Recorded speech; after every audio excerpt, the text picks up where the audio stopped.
Hello everyone, welcome back to our channel. So today we are going to start a new playlist, that is a system design playlist, where I would be covering all the system design concepts from very start till the end. But there is a small catch in that it would be through the real life examples of how actually the industry uses that concepts to grow. So today we would be discussing the vertical and horizontal scaling, but with Instagram's journey, how Instagram actually used that to scale it from scale to one server to millions of servers right now. So in this today we in this video we would be exploring the initial architecture of Instagram, the critical scaling crisis, what is vertical and horizontal scaling, and at last what would be the key takeaways for your projects that you would be making to incorporate system design into that. So the Instagram was actually launched in October 6, 2010 and gained 25,000 users on day one.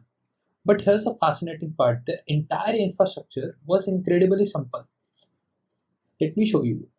In the start, they were using a single Ubuntu server on AWS EC2, Postgres database, Django web framework, and a simple file storage, that is Amazon S3.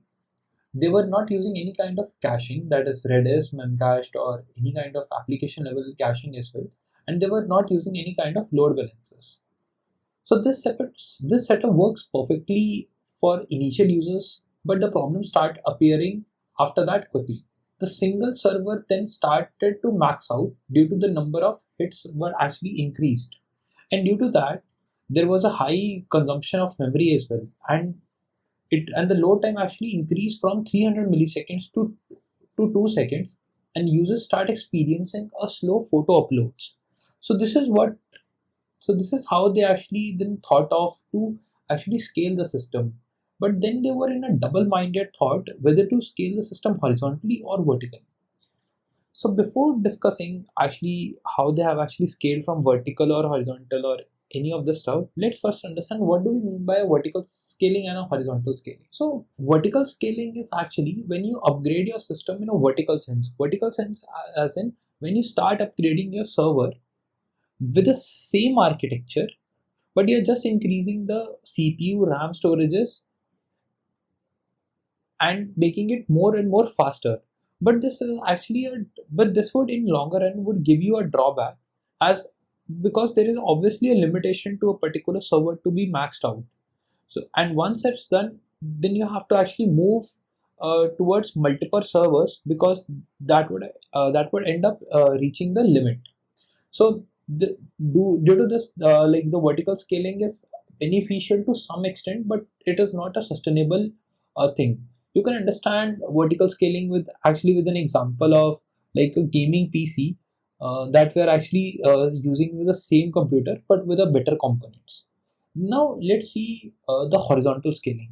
Now, as you understand from the term vertical and horizontal, now we would be actually horizontally scaling our system. This is would be like adding more and more servers into it parallelly. We would be then using some kind of load balancers to actually distribute the load to multiple servers. Then this would actually require architectural change as well. Like horizontal scaling work perfectly fine for both monolithic and microservice level architecture. We would be understanding this monolithic and microservice architecture in a bit of detail in the coming videos. And horizontal scaling is actually quite complex because this would require a architectural change, but it is actually having a very unlimited potential, and it would actually uh, having a lot of sustainability, I would say. So, and most of the companies are actually using horizontal scaling only to expand the systems, because this is the future architecture design of how uh, actually things work. And we will be discussing why the horizontal scaling is preferred over vertical scaling in the upcoming videos as well. You will get to understand when you will deep dive into more of the most system design concepts. So now we have understood what horizontal and vertical scaling actually means.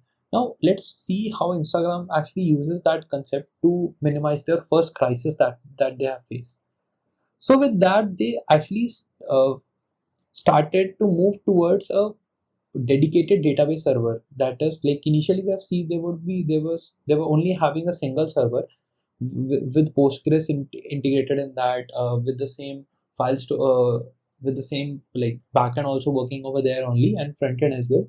But now they've actually separated like the backend server from the database server. Now all the queries would be actually coming to a database server, and then would be redirecting, and like all the backend API requests would be coming to a backend server. Then they added ELB, the load balancer, to divide the load.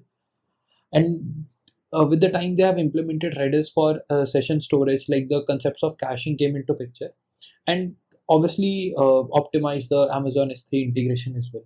The second crisis involves the database queries started taking a lot more time, because now the user count has actually increased in 8 months, and the photo processing actually takes a lot more time. Memory usage was reaching the highest point, and user complaints were actually increasing exponentially. So they actually come up with a solution to horizontally scale the system. Like, initially it was also a horizontal scaling, but now they have started like the horizontal scaling in a better, or I would say in a smarter way, by not exactly adding a kind of a more and more stuff, like adding more and more multiple servers, like adding 100 or thousands of server to reduce the load, but they actually use the concepts like database sharding, which I have actually talked about in one of my previous videos, where I have explained complete database sharding. You can visit that to understand that. Then they have used multi-layer caching, Redis, Memcached, application layer caching as well.